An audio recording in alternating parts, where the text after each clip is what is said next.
yang tersakiti oleh orang-orang yang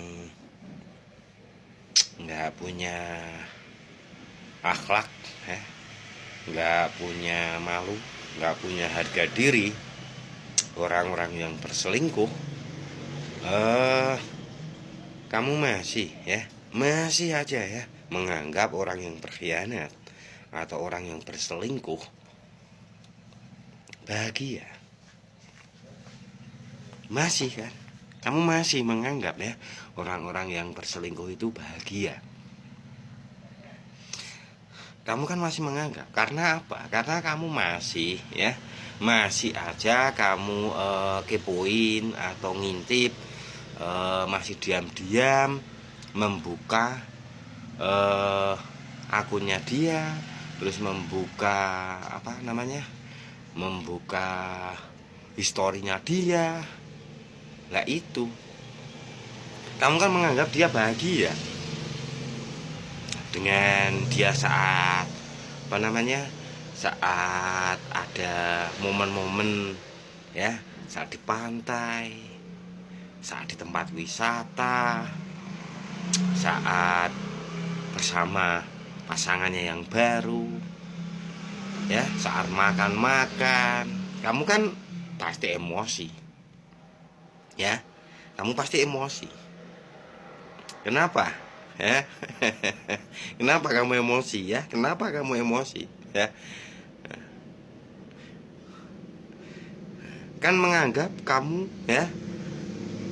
tersakiti, terus menganggap dia bahagia. Apakah benar-benar bahagia?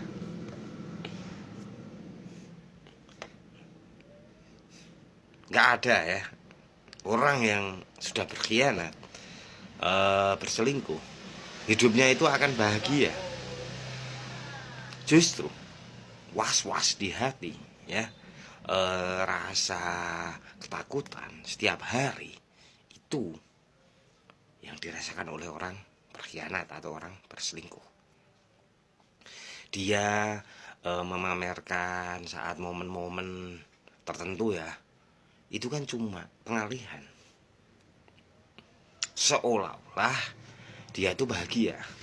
Karena orang yang berkhianat, orang yang berselingkuh, dia tuh sering cari validasi,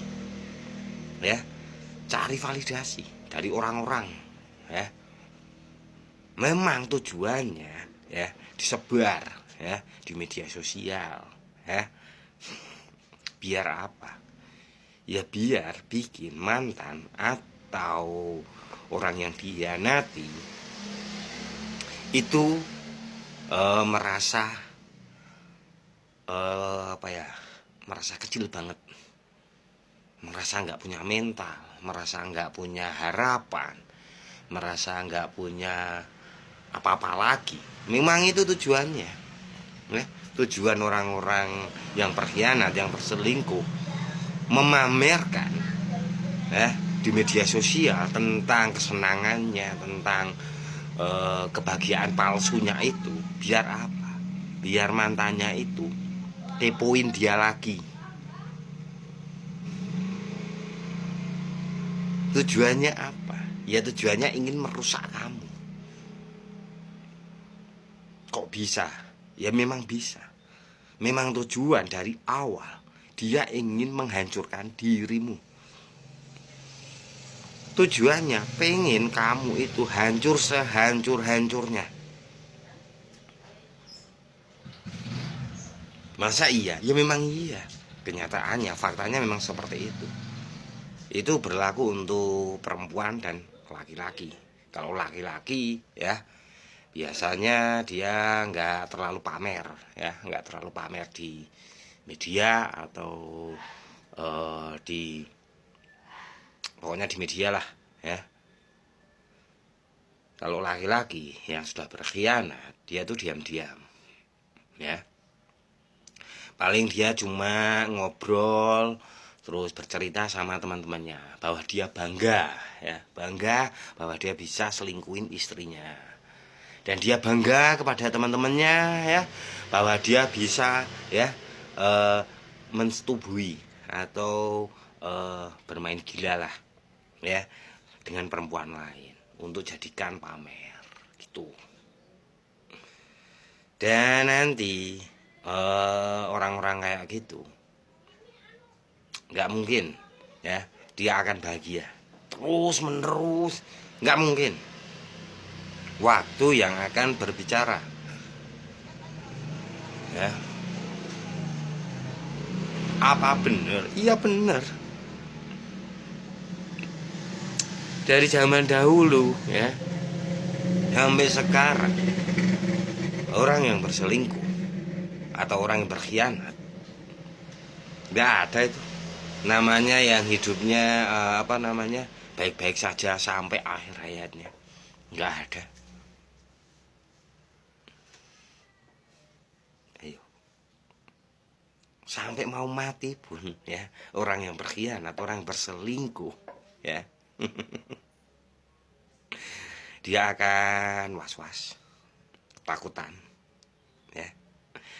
Dan banyak dampak ya dari orang-orang yang berselingkuh, orang-orang yang berkhianat, terutama di keluarganya. Dia pasti akan mengalami hal-hal yang tidak menyenangkan,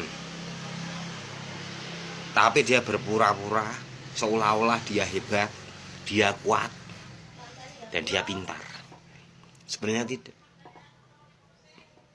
Sang Maha Pencipta ya Allah Subhanahu wa taala nggak mungkin ya nggak mungkin orang yang zolim, orang yang bahagia melihat penderitaan orang lain kok dibiarkan, nggak mungkin. Ingat waktu ya, waktu yang akan berbicara. Dan juga untuk orang-orang yang mendukung, menutupi, bahkan memfasilitasi tentang pengkhianatan itu, tentang perselingkuhan itu. Kamu juga siap-siap menerima, walaupun kamu tidak berselingkuh, kamu tidak berkhianat, tapi kamu memberikan ide-ide ya, dan menjerumuskan orang-orang, kamu juga akan dapat.